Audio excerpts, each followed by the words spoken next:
नमस्कार। आज इस खास बातचीत में स्वागत है जहां हम किसी एक विषय या स्रोत सामग्री की गहराई में उतरते हैं। तो आज हम बात करने वाले हैं एक ऐसी किताब के मुख्य विचारों पर जिसने दुनिया भर में कई लोगों को छुआ है। वेक्स किंग की गुड वाइब्स गुड लाइफ। हमारे पास जो जानकारी है वो इस किताब पर आधारित एक हिंदी स्क्रिप्ट से ली गई है। तो देखते हैं कि इसके मूल विचार क्या हैं। बिल्कुल। तो आज कोशिश यही रहेगी कि इन स्रोतों के जरिए ये समझा जाए कि ये जो सकारात्मक ऊर्जा या पॉजिटिव वाइब्स की बात होती है और ये जो आत्म प्रेम यानी सेल्फ लव है, ये असल में जीवन पर कैसा और कितना असर डालते हैं। मतलब कैसे एक बदली हुई सोच, एक पॉजिटिव माइंडसेट हमें बेहतर अनुभवों की तरफ ले जा सकता है, कम से कम जैसा ये किताब बताती है। हाँ, ये बात तो है।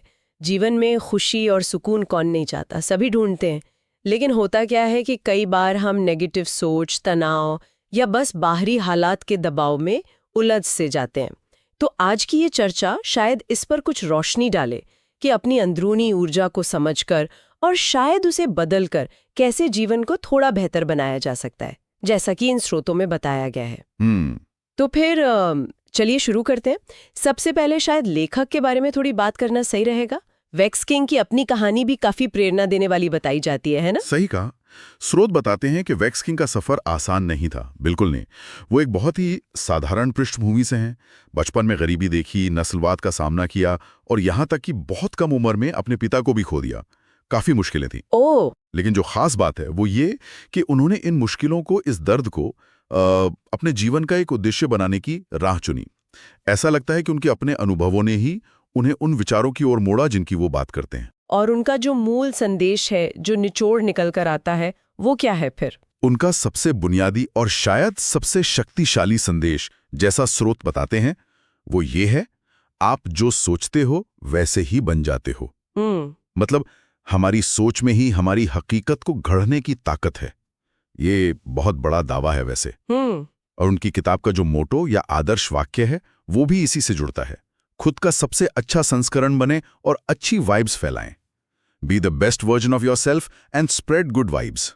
तो ये जो वाइब्स या ऊर्जा का आइडिया है, यही उनकी किताब के बिल्कुल केंद्र में है। हाँ, ये गुड वाइब्स और बैड वाइब्स, ये शब्द आजकल बहुत सुनने को मिलते हैं, सोशल मीडिया पर भी, बातचीत में भी। स्रोत इसे किस तरह समझाते हैं? क्या ये सिर्फ एक महसूस करने वाली बात है, एक मूड जैसा, या इसका कोई और मतलब है? यहाँ एक दिलचस्प बात यह है कि स्रोत इसे सिर्फ एक मूड या एहसास से ज्यादा गहरा बताते हैं। वो वेक्स किंग के हवाले से समझाते हैं कि हर इंसान अपने आप में एक तरह का ऊर्जा क्षेत्र है, एक एनर्जी फील्ड। Energy field? अच्छा। हाँ, हमारी सोच, हमारे विश्वास, हमारी भावनाएं, ये सब मिलकर हमारी एक खास तरह की वाइब या कह लें कि ऊर्जा तरंगे पैदा करती हैं। इसे आप एक तरह का अदृश्य माहौल समझ सकते हैं जो हम हर वक्त अपने आसपास बनाते हैं, अनजाने में ही सही। तो इसका मतलब ये हुआ कि अगर कोई लगातार नेगेटिव सोच रहा है, जी, जैसे गुस्सा, जलन या हमेशा दूसरों से तुलना करना, बिल्कुल, तो उसकी वाइब्स भी नेगेटिव होंगी। बिल्कुल। स्रोत यही बताते हैं, जब कोई ऐसी नकारात्मक भावनाओं में ज्यादा रहता है तो उसकी ऊर्जा की जो आवृत्ति है, फ्रीक्वेंसी, वो कम या भारी हो जाती है। और फिर माना यह जाता है कि इसी की वजह से वो अनजाने में ही और ज्यादा वैसी ही नेगेटिव चीजों को अपनी तरफ खींचता है, चाहे वो हालात हो, लोग हों या और परेशानियां। जैसे चुंबक लोहे को खींचता है, कुछ वैसा? हाँ, कुछ वैसा ही समझ लीजिए। नकारात्मक ऊर्जा शायद और नकारात्मकता को आकर्षित करती है, ये एक पैटर्न बन जाता है। और इसके उलट अच्छी वाइब्स, उनका क्या असर होता है? इसके बिल्कुल विपरीत। जब कोई व्यक्ति जानबूझकर कोशिश करके सकारात्मकता पर ध्यान देता है, जैसे कृतज्ञता महसूस करना, मतलब शुक्रगुजार होना, दूसरों के लिए प्रेम या करुणा रखना, अपने लक्ष्यों के बारे में उम्मीद रखना, तो उसकी ऊर्जा की आवृत्ति ऊंची और हल्की हो जाती है। स्रोत बताते हैं कि ये बदली हुई पॉजिटिव वाइब फिर वैसे ही लोगों, अवसरों और अनुभवों को आकर्षित करती है जो उसी ऊंची फ्रीक्वेंसी पर हों। ये कुछ लॉ ऑफ अट्रैक्शन जैसा लग रहा है। हाँ, मिलता जुलता सिद्धांत है, पर यहाँ जोर थोड़ा व्यक्तिगत ऊर्जा और अंदरूनी बदलाव पर ज्यादा है। ये सिर्फ बाहरी चीजों को पाने के बारे में नहीं है, ये ज्यादा इस बारे में है कि हम अपने अंदर का माहौल कैसे बदलते हैं और फिर बाहर उसका असर दिखता है। What's fascinating here is, ये अंदर से बाहर काम करता है। इस बात को समझाने के लिए स्रोत में एक रोजमर्रा का उदाहरण भी दिया गया था, जो मुझे काफी सटीक लगा। जैसे सुबह उठते ही कोई सबसे पहले फोन उठाए और दुनिया भर की नेगेटिव खबरें देखें, या सोशल मीडिया पर दूसरों की परफेक्ट सी दिखने वाली जिंदगी से अपनी तुलना करें। हाँ, तो क्या होगा? बहुत मुमकिन है कि उसका पूरा दिन एक बोझ, चिंता या एक कमी की भावना के साथ शुरू हो। उसकी वाइब सुबह से ही नेगेटिविटी की तरफ झुक गई। अब सोचिए अगर उसी सुबह की शुरुआत थोड़ी अलग हो। मान लीजिए उठने के बाद बस कुछ पल शांति से बैठकर एक पॉजिटिव बात दोहराई जाए, जैसे कि आज का दिन अच्छा बीतेगा, या मैं शांत हूं, या मैं तैयार हूं, कुछ भी। ये सुनने में तो बहुत ही छोटा सा बदलाव लगता है, एक लाइन ही तो है। हाँ, लगता छोटा है, बिल्कुल, पर स्रोत बताते हैं कि दिन भर की मानसिकता और ऊर्जा पर इसका बड़ा असर पड़ सकता है। ये उस दिन के लिए एक पॉजिटिव टोन सेट कर देता है। नेगेटिविटी की जगह उम्मीद और शांति को चुनना। स्रोत के अनुसार यही तो गुड वाइब्स और बैड वाइब्स के बीच का एक बुनियादी फर्क है। और ये चुनाव, ये हर रोज बल्कि हर पल हमारे हाथ में होता है। तो अगर किसी को अपनी वाइब्स को बेहतर बनाना है तो शुरुआत कहाँ से करनी चाहिए? पहली सीढ़ी क्या है? स्रोत किस चीज पर सबसे ज्यादा जोर देते हैं? If we connect this to the bigger picture, अगर हम इसे बड़ी तस्वीर से जोड़ें, तो स्रोत वेक्स किंग के विचारों के आधार पर कहते हैं कि एक अच्छी पॉजिटिव जिंदगी की नींव है आत्म प्रेम, सेल्फ लव। ये शब्द भी आजकल बहुत सुनने में आता है, पर इसका असली मतलब समझना जरूरी है। हाँ, बिल्कुल। अक्सर हम अपनी खुशी, अपनी कीमत, अपनी पहचान बाहर ढूंढते हैं, दूसरों की तारीफ में, उनकी मंजूरी में, रिश्तों में, सफलताओं में। हाँ, ये बहुत दाम है। ऐसा लगता है जैसे जब तक कोई और हमें अच्छा ना कहे तब तक हम अच्छे नहीं हैं या काबिल नहीं हैं। बिल्कुल, लेकिन स्रोत इस बात पर जोर देते हैं कि जब तक कोई इंसान खुद अपने साथ ठीक नहीं है, खुद को पूरी तरह स्वीकार नहीं करता, अपनी कमियों और खूबियों सबके साथ, तब तक बाहर की कोई भी चीज उसे स्थायी खुशी या संतुष्टि नहीं दे सकती। वेक्स किंग के अनुसार आत्म प्रेम का मतलब स्वार्थी होना नहीं है, बिल्कुल नहीं। इसका मतलब है अपना मूल्य समझना, अपनी शारीरिक, मानसिक, भावनात्मक जरूरतों का ध्यान रखना और अपनी अंदर की आवाज पर भरोसा करना सीखना। और इस सेल्फ लव को बढ़ाने के फायदे क्या बताए गए हैं? ये हमारी वाइब्स को कैसे अच्छा करता है? इसके कई फायदे हैं। स्रोत बताते हैं कि सबसे बड़ा फायदा तो ये है कि जब हम खुद से प्यार करना सीखते हैं, अपनी कीमत समझते हैं, तो हम उन रिश्तों या स्थितियों को बर्दाश्त करना बंद कर देते हैं जो हमारे लिए सही नहीं है, जो हमें नुकसान पहुंचाती हैं। हम अपनी बाउंड्रीज बनाना सीखते हैं, अपनी सीमाएं तय करना। अच्छा। दूसरा, जब हम खुद को स्वीकार करते हैं, अपना ध्यान रखते हैं, तो हमारे अंदर से स्वाभाविक रूप से एक शांति और पॉजिटिविटी निकलती है। ये नकली नहीं होती, ये असली होती है। और यही असली सकारात्मक ऊर्जा हमारी गुड वाइब्स को मजबूत करती है, और फिर ये बाहर की दुनिया में भी पॉजिटिविटी को आकर्षित करने में मदद करती है। ये अंदर से बाहर की ओर काम करता है। ये सुनने में बहुत जरूरी लग रहा है। क्या स्रोत में इस सेल्फ लव को बढ़ाने के लिए कोई छोटी सी करने लायक एक्सरसाइज भी सुझाई गई है? क्योंकि ये कॉन्सेप्ट तो अच्छा है, पर इसे रोज की जिंदगी में कैसे उतारे? हाँ, बिल्कुल। स्रोत में एक बहुत ही आसान लेकिन शक्तिशाली अभ्यास का जिक्र है। रोजाना बस कुछ पल आईने के सामने खड़े होकर अपनी आंखों में देखकर खुद से कहना, मैं काफी हूं, या आई एम इनफ। आईने में देखकर मैं काफी हूँ सुनने में थोड़ा अजीब लग सकता है शायद शुरू में। हाँ, स्रोत भी कहते हैं कि शुरू में ये शायद अजीब लगे, हो सकता है मन इस पर यकीन ना करे या झिझक हो, लेकिन इसे लगातार पूरी ईमानदारी से दोहराने से धीरे धीरे ये बात हमारे सबकॉन्शियस मन में, हमारे अवचेतन में बैठने लगती है। ये खुद को बार बार याद दिलाने का तरीका है कि हमारी कीमत किसी बाहरी चीज पर, किसी और की राय पर निर्भर नहीं करती। हम जैसे हैं वैसे ही पूरे हैं, पर्याप्त हैं। इससे धीरे धीरे आत्मविश्वास बढ़ता है, अंदर एक शांति आने लगती है। यह वाकई गहरा अभ्यास लगता है और छोटा भी है, कोई भी कर सकता है। ये सेल्फ एक्सेप्टेंस यानी खुद को स्वीकारने की तरफ एक कदम है, और शायद यहीं से बात आगे बढ़ती है हीलिंग और लेटिंग गो की, यानी उपचार और जाने देना। स्रोत इस पर भी काफी जोर देते हैं, है ना? निश्चित रूप से। आत्म प्रेम का एक बहुत जरूरी हिस्सा ये भी है कि हम अपने अतीत के बोझ को उतारना सीखें। स्रोत वेक्स किंग के तर्क को सामने रखते हैं। अगर हम अपने पुराने जख्मों को, शिकायतों को, पछताओं को हील नहीं करते, उन्हें अनदेखा करते रहते हैं, तो हमारा अतीत हमारे आज को और हमारे आने वाले कल को भी खराब कर सकता है। कैसे? क्योंकि हम अनजाने में उन्हीं नेगेटिव पैटर्न में फंसे रह सकते हैं, उन्हीं गलतियों को दोहरा सकते हैं या उन्हीं दुखों को बार बार महसूस कर सकते हैं। वो बोझ हमें आगे नहीं बढ़ने देता। ये बात तो सही है। कई बार हम बरसों पुरानी बातों को, किसी की कही बात को पकड़ कर बैठे रहते हैं। इसमें माफी की, फिगिवनेस की क्या भूमिका बताई गई है? दूसरों को माफ करना या खुद को? स्रोत माफी को एक बहुत ही महत्वपूर्ण टूल बताते हैं, लेकिन इसे अक्सर गलत समझा जाता है। वेक्स किंग के अनुसार माफी दूसरों के लिए नहीं, बल्कि मुख्य रूप से खुद के लिए होती है। खुद के लिए? हाँ, जब हम किसी ऐसे व्यक्ति को माफ करते हैं जिसने हमें चोट पहुंचाई हो, तो हम असल में खुद को उस कड़वाहट से, उस गुस्से से, उस बोझ से आजाद कर रहे होते हैं। इसका मतलब ये नहीं कि हम भूल जाएं कि क्या हुआ था, या हम उस व्यवहार को सही मान लें। बिल्कुल नहीं। इसका मतलब सिर्फ ये है कि हम अपनी मानसिक शांति को उस अतीत के दर्द पर हावी नहीं होने देना चाहते। हम अपनी ऊर्जा को उस नेगेटिविटी में फंसाए रखने के बजाय आगे बढ़ने में लगाना चुनते हैं। ये सोचना भी जरूरी है कि हम कितनी ज्यादा मेंटल और इमोशनल एनर्जी बेकार के गुस्से, नाराजगी या बदले की भावना में वेस्ट कर देते हैं। वो एनर्जी कहीं और लग सकती थी। एकदम। स्रोत यही कहते हैं कि उस ऊर्जा को जाने देना, लेटिंग गो, सीखना जरूरी है। और ये जो हीलिंग की प्रक्रिया है, उपचार का सफर, ये धीमा हो सकता है, इसमें वक्त लगता है, सब्र चाहिए होता है, लेकिन ये प्रक्रिया धीरे धीरे हमारे अंदर जो रुकी हुई या नेगेटिव ऊर्जा है उसे साफ करती है और गुड वाइब्स को खुलकर बहने का रास्ता देती है।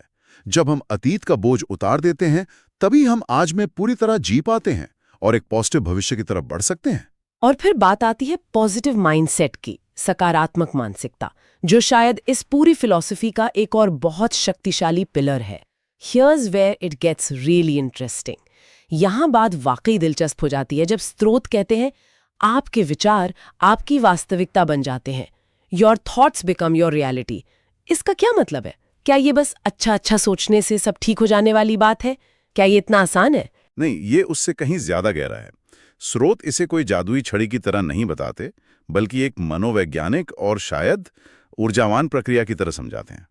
इसका मतलब ये नहीं कि आप सिर्फ सोचेंगे कि मुझे एक कार चाहिए और वो दरवाजे पे खड़ी मिल जाएगी, ऐसा नहीं। अच्छा। लेकिन इसका मतलब ये है कि हमारे जो लगातार के विचार होते हैं, हमारे जो गहरे विश्वास होते हैं, वो दुनिया को देखने का हमारा नजरिया बनाते हैं, हमारा लेंस बन जाते हैं। अगर हम लगातार कमी के बारे में सोचते हैं, डर के बारे में, शक के बारे में, तो क्या होता है? हम मौकों को देखने से चूक सकते हैं, हम डर के मारे कोई कदम उठाने से बच सकते हैं, और हमारी ऊर्जा भी वैसी ही नेगेटिव हो जाती है। तो फिर पॉजिटिव सोच कैसे काम करती है? स्रोत बताते हैं कि जब हम सचेत रूप से जानबूझकर अपने मन को पॉजिटिव सोचने के लिए ट्रेन करते हैं, मतलब नेगेटिव विचारों को पहचानकर उन्हें चुनौती देना, अपनी सोच को ज्यादा उम्मीद भरा बनाना, तो हम धीरे धीरे अपने अनुभव करने के तरीके को बदलते हैं। हम समाधानों पर ज्यादा ध्यान देने लगते हैं, मौकों को पहचानने लगते हैं, हमारी ऊर्जा पॉजिटिव होने लगती है। इससे धीरे धीरे हमारी बाहरी परिस्थितियां भी प्रभावित होना शुरू हो सकती हैं। क्यों? क्योंकि हम अलग तरह से एक्ट करते हैं, अलग तरह की ऊर्जा बाहर भेजते हैं। पर यह एक धीरे धीरे होने वाली प्रक्रिया है, कोई रातों रात वाला चमत्कार नहीं। इस मन को ट्रेन करने के लिए स्रोत में एफर्मेशंस का, यानी पुष्टिकरण का जिक्र एक खास टूल की तरह किया गया है। वो कैसे काम करते हैं? This raises an important question. ये एक महत्वपूर्ण सवाल उठाता है कि हम अपने गहरे बैठे विश्वासों को कैसे बदलें, खासकर अगर वो नेगेटिव हों। स्रोत के अनुसार अफर्मेशंस इसमें मदद कर सकते हैं। ये छोटे पॉजिटिव वाक्य होते हैं जिन्हें हम प्रेजेंट टेंस में बनाते हैं, जैसे कि वो बात अभी सच हो। इन्हें बार बार दोहराने का मकसद होता है इन्हें हमारे चेतन मन से होते हुए अवचेतन मन तक पहुंचाना, सबकॉन्शियस माइंड तक। Subconscious mind. हाँ। हमारा अवचेतन मन हमारे व्यवहार और विश्वासों को बहुत हद तक कंट्रोल करता है। जब पॉजिटिव बातें वहां अपनी जगह बना लेती हैं, तो वो हमारे पुराने, हमें रोकने वाले विश्वासों को धीरे धीरे बदलना शुरू कर देती हैं। स्रोत में इसके कुछ उदाहरण भी दिए गए थे शायद। हाँ, कुछ उदाहरण इस तरह के हो सकते हैं। मैं अपने जीवन के नियंत्रण में हूँ, खासकर जब लगे कि हालात काबू से बाहर हैं। मैं प्रेम और प्रचुरता को आसानी से आकर्षित करती हूँ, ये कमी वाली सोच को बदलने के लिए।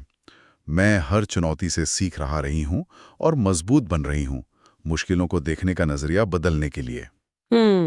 स्रोत इस बात पर जोर देते हैं कि ये सिर्फ शब्द नहीं है। इन्हें असरदार बनाने के लिए इन्हें भावना और विश्वास के साथ महसूस करना जरूरी है। जब हम इन्हें महसूस करते हैं, तो ये हमारी ऊर्जा, हमारी वाइब को बदलने के लिए शक्तिशाली संकेत बन जाते हैं।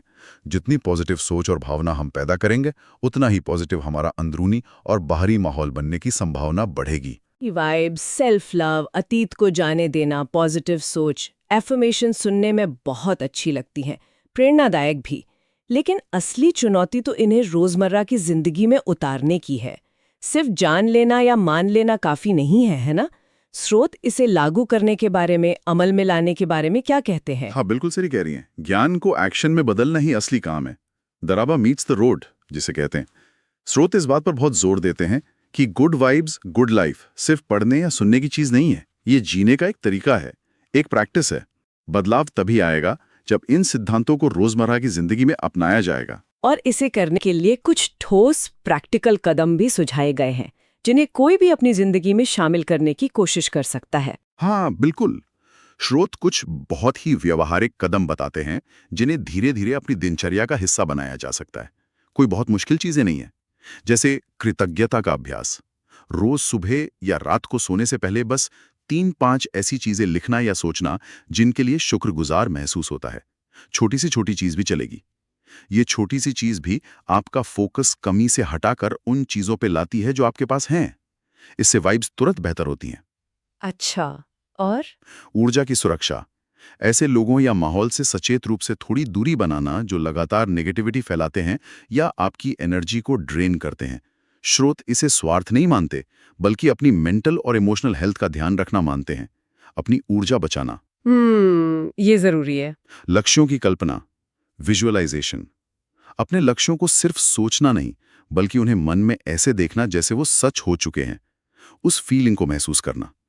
ये सबकॉन्शियस मन को उस लक्ष्य की ओर फोकस करने में मदद करता है। अच्छा। और हाँ, शारीरिक स्वास्थ्य। अपने शरीर का ध्यान रखना, अच्छा खाना, पूरी नींद लेना, थोड़ी कसरत करना। स्रोत याद दिलाते हैं कि हमारी फिजिकल एनर्जी और मेंटल एनर्जी जुड़ी हुई हैं। थका हुआ शरीर पॉजिटिव सोच को मुश्किल बना सकता है। ये सब एक साथ शुरू करना शायद भारी लगे कुछ लोगों को। बिल्कुल। और इसीलिए स्रोत वेक्सकिंग के हवाले से कहते हैं, हर दिन छोटे कदम बड़ा बदलाव लाते हैं। Small steps every day create big change. जरूरी नहीं कि सब कुछ एक साथ किया जाए। एक या दो छोटी आदतें चुनकर शुरुआत की जा सकती है, जैसे शायद सिर्फ रोज सुबह कृतज्ञता सूची बनाना या हफ्ते में कुछ बार नेगेटिव लोगों से थोड़ी दूरी बनाने का सचेत प्रयास करना। धीरे धीरे ये छोटे कदम मिलकर बड़ा फर्क ला सकते हैं। महत्वपूर्ण है शुरुआत करना और फिर लगातार बने रहना। Consistency. So what does this all mean? तो इस पूरी चर्चा का सार क्या निकलता है? अगर हमें इन स्रोतों से मिली जानकारी को समेटना हो तो मुख्य बात क्या है, निचोड़ क्या है? भी मिलेगा। ये सब जीवन का हिस्सा है, इससे कोई बच नहीं सकता। लेकिन हमारे पास हमेशा ये चुनने की आज़ादी होती है कि हम उन परिस्थितियों पर रिएक्ट कैसे करते हैं।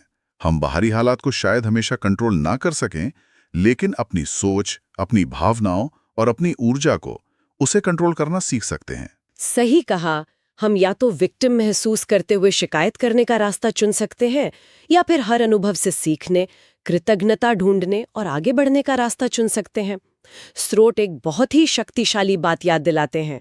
आप एक अच्छा जीवन पाते नहीं, आप इसे बनाते हैं। You don't find a good life, you create it. ये सब हमारे अंदरूनी चुनाव, हमारी मानसिकता और हाँ, हमारी ऊर्जा पर बहुत हद तक निर्भर करता है। बिल्कुल। इसलिए अंतिम संदेश शायद एक तरह का आह्वान जैसा है, एक पुकार। अपनी अंदरूनी दुनिया पर ध्यान दें, अपने विचारों और भावनाओं के प्रति जागरूक बनें, अपनी ऊर्जा को साफ करें, उसे पॉजिटिव बनाएं, सेल्फ लव, कृतज्ञता, माफ़ी और पॉजिटिव सोच के जरिए। और फिर देखें कि जिंदगी, या जिसे वेक्सकिंग शायद ब्रह्मांड कहते हैं, वो कैसे आपकी इस बदली हुई ऊर्जा के प्रति रिस्पॉन्ड करना शुरू करती है। जब आप अपनी वाइब बदलते हैं तो आपके अनुभव भी बदलने लगते हैं, धीरे धीरे ही सही। ये वाकई एक गहरा विचार है जिस पर मनन किया जा सकता है, सोचने लायक बात है। और इसी सोच को थोड़ा और आगे ले जाते हुए एक सवाल मन में आता है। ये स्रोतों में सीधे तौर पर तो नहीं कहा गया, लेकिन इस पूरी बातचीत की बुनियाद से जुड़ता है।